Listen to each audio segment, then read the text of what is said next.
Israel ने हुती लड़ाकों के खिलाफ अब तक का सबसे भयानक हमला किया है। जंगी जेट्स की तेजी से हुई इस बमबारी में हुती समूह के 7 सैन्य अड्डे पूरी तरह तबाह हो गए। इजराइल ने साफ चेतावनी दी है कि अब हुती चीफ अब्दुल मलिक हुती को जिंदा नहीं छोड़ा जाएगा। लेकिन इस बीच एक बड़ा राजनीतिक झटका अमेरिका की ओर से भी इजराइल को लगा है। प्रेसिडेंट ट्रंप ने नेतन्याहू की इस जरूरी योजना को विफल कर दिया है, जो इजराइल की बड़ी कार्रवाई शुरू होने से पहले ही फेल हो गई। न्यूज 18 के डिजिटल प्लेटफॉर्म पर आपका स्वागत है। मैं हूं प्रिया सिंह। सिलसिलेवार बम धमाके, मिसाइलों की बौछार, बारूदी आग और काला धुआं, ये एक नए युद्ध का दृश्य है। इजराइल ने आर पार का युद्ध शुरू किया है। हमास हिजबुल्लाह के बाद नंबर हुती लड़ाकों का आ गया है। ये सना है, यमन की राजधानी, हुती लड़ाकों का गढ़। इजराइल ने सना का बारूदी शमशान बना डाला है। इजराइल ने जंगी जेट से बम और मिसाइलों की बौछार से हुती फाइटर्स की धज्जियां उड़ा दी गई हैं। इजराइल ने हुती पर अब तक का सबसे भयानक और विध्वंसक हवाई हमले अंजाम दिए हैं। हवाई हमले का इजराइल का सबसे बड़े दुश्मन हुती लड़ाके बन गए हैं। हुती लड़ाकों को इजराइल कुचल रहा है। नेतन्याहू के ऑर्डर पर हुती चीफ अब्दुल मलिक अल हुती को निशाना बनाया जा रहा है। इजराइल अपने देश से 2000 किलोमीटर दूर से जंग लड़ रहा है, लेकिन हुती पर मार हमास और हिजबुल्लाह से ज्यादा घातक है। हुती लड़ाकों के आका के सफाई का ऑपरेशन इजराइल शुरू कर चुका है। एलात शहर पर हुती के ड्रोन हमले के बाद इजराइल ने फुल फोर्स में फाइटर ग्रुप पर आक्रमण शुरू किया है। लेटेस्ट हमले में इजराइल ने हुती लड़ाकों का हेडक्वार्टर दहला दिया है। वहीं इजराइल डिफेंस फोर्स के जंगी जेटों ने यमन की राजधानी सना में हुती के 7 मिलिट्री बेस पर बमबारी की है। आईडीएफ ने बताया कि जिन 7 ठिकानों पर हमले किए गए उनमें 5 हुती के सैन्य मुख्यालय हैं। इन अड्डों पर हुती लड़ाकों की अच्छी खासी मौजूदगी भी साथ ही यहाँ 2 हथियार डिपो को भी इजराइल ने जलाकर राख कर दिया। इजराइल के हमले में हुती लड़ाकों को जान माल का भारी नुकसान पहुंचा है। हुती ने दावा किया है कि इजराइल के हमले में 8 की मौत हुई है। हुती लड़ाकों के एक टीवी ने इजराइल के हमले के बाद वीडियो जारी किया है, जिसमें सना की बहुमंजिला इमारतें खंडहर बन चुकी हैं। अल रक्कास इलाके में इजराइल के हमले से भारी तबाही हुई है। हमास इजराइल युद्ध शुरू होने के बाद से हुती लड़ाके इजराइल पर हमले शुरू करते रहे हैं। ईरान समर्थित हुती फाइटर्स ने जनवरी 2025 में युद्ध विराम की बातचीत शुरू होने के बाद हमले रोक दिए थे, लेकिन मार्च महीने से हुती लड़ाकों ने फिर से इजराइल को दहलाना शुरू किया तो अब रुकने का नाम बिल्कुल नहीं ले रहा है। हुती लड़ाकों ने इजराइल पर 90 से ज्यादा बैलिस्टिक मिसाइलें और 150 से ज्यादा ड्रोन हमले किए हैं।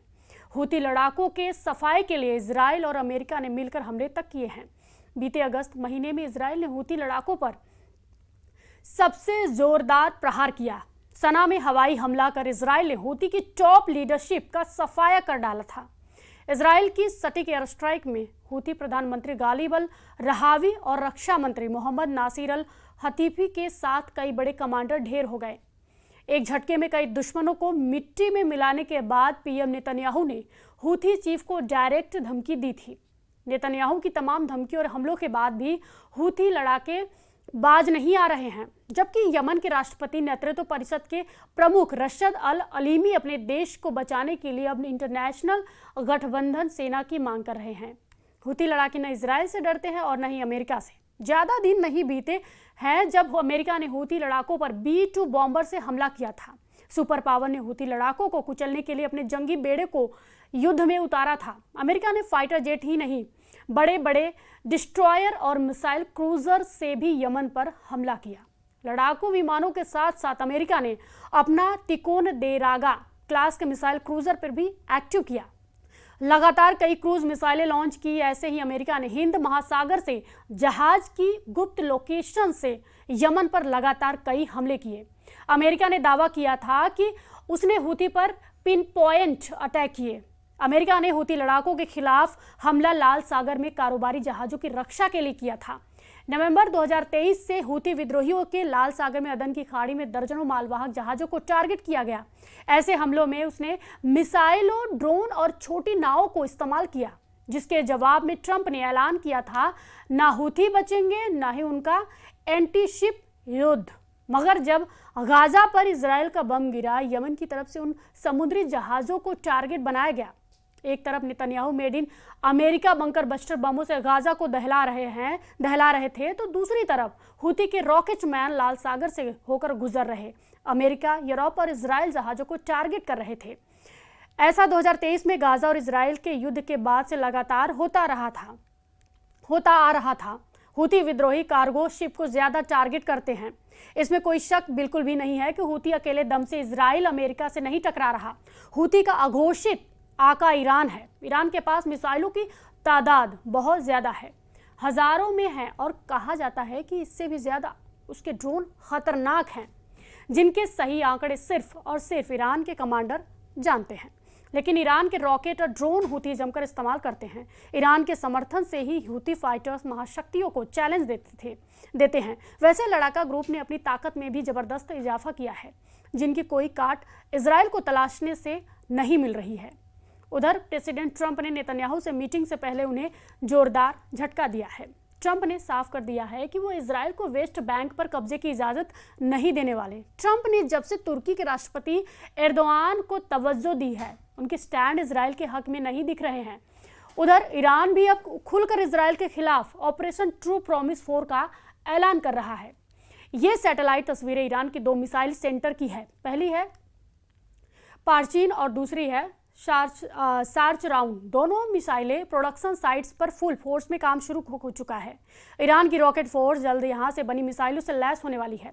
शायद यही वजह है कि सुप्रीम लीडर अली खामनेई ने ट्रंप से एटमी डील से साफ इनकार कर दिया है। सुप्रीम लीडर ने कहा है कि न्यूक्लियर डील ईरान के लिए हानिकारक है। ईरान के सुप्रीम लीडर ने दुश्मनों को धोखेबाज और हत्यारा कहकर ललकारा है। अली खामनेई ने अमेरिका इजराइल से किसी भी तरह की डील के लिए सीधे नो कह दिया है, मतलब इनकार कर दिया है। ईरान ने ट्रंप के सारे ऑफर ठुकरा दिए हैं। इजराइल ने पहले ही साफ कर रखा है कि वो दुश्मनों की किसी भी शर्त को मंजूर नहीं करने वाला है।